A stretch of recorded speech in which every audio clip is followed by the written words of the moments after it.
감정적인 배우자와 사는 사람은 왜 점점 말을 잃어갈까? 왜 이렇게 사는 게 맞는지 오늘도 스스로에게 묻습니다. 오늘도 대화를 하다 말았습니다. 정확히 말하면 말할 수 없었습니다. 서로 의견이 다를 때, 서운한 일이 생겼을 때 차분히 이야기하고 조금씩 맞춰가는 게 부부라고들 하잖아요. 그런데 현실은 다릅니다. 아내는 감정이 먼저 터지고 저는 그 감정을 진정시키는 역할부터 하게 됩니다. 그래서 대화는 늘 제 이야기가 시작되기도 전에 끝이 납니다. 처음부터 이렇게 힘들었던 건 아니었습니다. 처음엔 감정 표현이 솔직한 사람이구나 라고 생각했습니다. 울기도 잘 울고, 기쁘면 크게 웃고, 서운하면 바로 말하는 사람. 그게 오히려 건강한 거라고 스스로를 설득했습니다. 하지만 시간이 지나면서 깨닫게 됩니다. 감정 표현이 많다는 것과 감정 조절이 안 되는 건 전혀 다른 문제라는 걸. 저는 말을 꺼내기 전 항상 머릿속에서 연습을 합니다. 이 말은 괜찮을까? 이 표현은 너무 직설적인가? 혹시 또 울지는 않을까?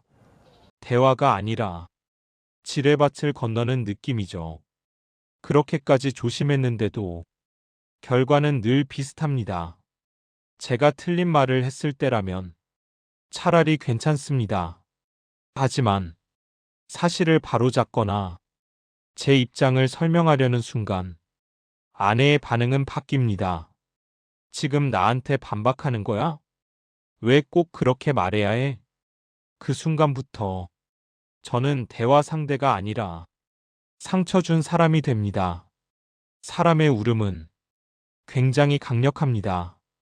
그 앞에서 논리도 사실도 맥을 못 춥니다. 저는 점점 이길 생각을 하지 않게 됩니다. 아니, 말할 생각 자체를 포기하게 됩니다. 이제는 압니다.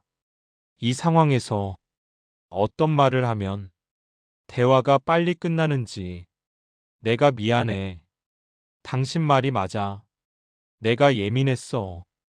이 말들을 하면 폭풍은 잠잠해집니다. 하지만 그때마다 제 마음 한쪽은 조용히 무너집니다. 싸움은 줄었습니다. 대화도 짧아졌습니다. 그런데 외로움은 더 커졌습니다. 왜일까요? 나는 더 이상 이 관계에서 나 자신이 아니기 때문입니다. 말수가 줄어듭니다. 농담을 덜 하게 됩니다. 감정을 설명하는 능력이 떨어집니다. 그리고 어느 순간 이런 생각이 듭니다. 내가 원래 이런 사람이었나? 저는 늘 이렇게 말해왔습니다. 상대가 예민하니까 내가 한 발 물러나야지. 그런데 문득 이게 정말 배려인지 아니면 나를 계속 포기하는 선택인지 헷갈리기 시작했습니다. 사람들은 말합니다. 그 사람은 감정이 풍부해. 하지만 감정이 크다는 건 느끼는 게 큰 거지. 상대를 덮어버려도 된다는 뜻은 아닙니다. 저도 상처받습니다. 저도 서운합니다. 저도 힘듭니다. 그런데 그 말을 하려는 순간 머릿속에 이런 생각이 먼저 듭니다. 이 말하면 또 울겠지.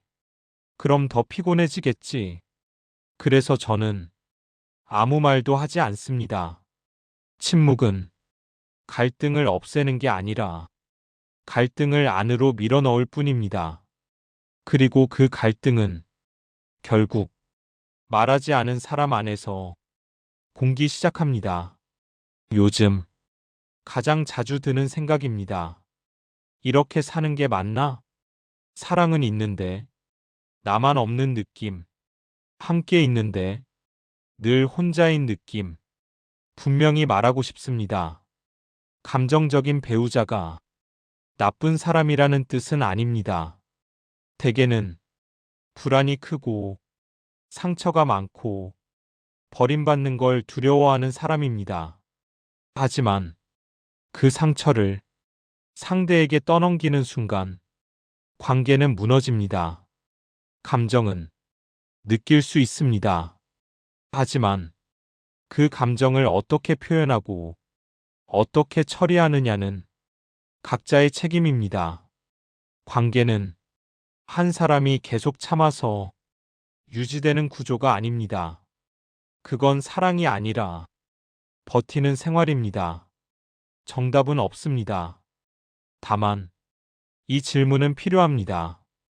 나는 이 관계에서 안전한가? 나는 내 감정을 말할 수 있는가? 나는 존중받고 있는가?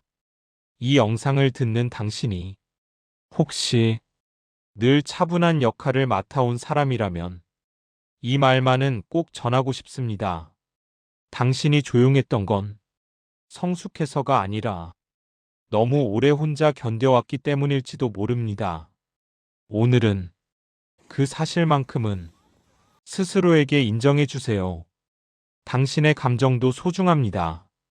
이 영상이 힘이 되었다면 좋아요와 구독 부탁드립니다. 감사합니다.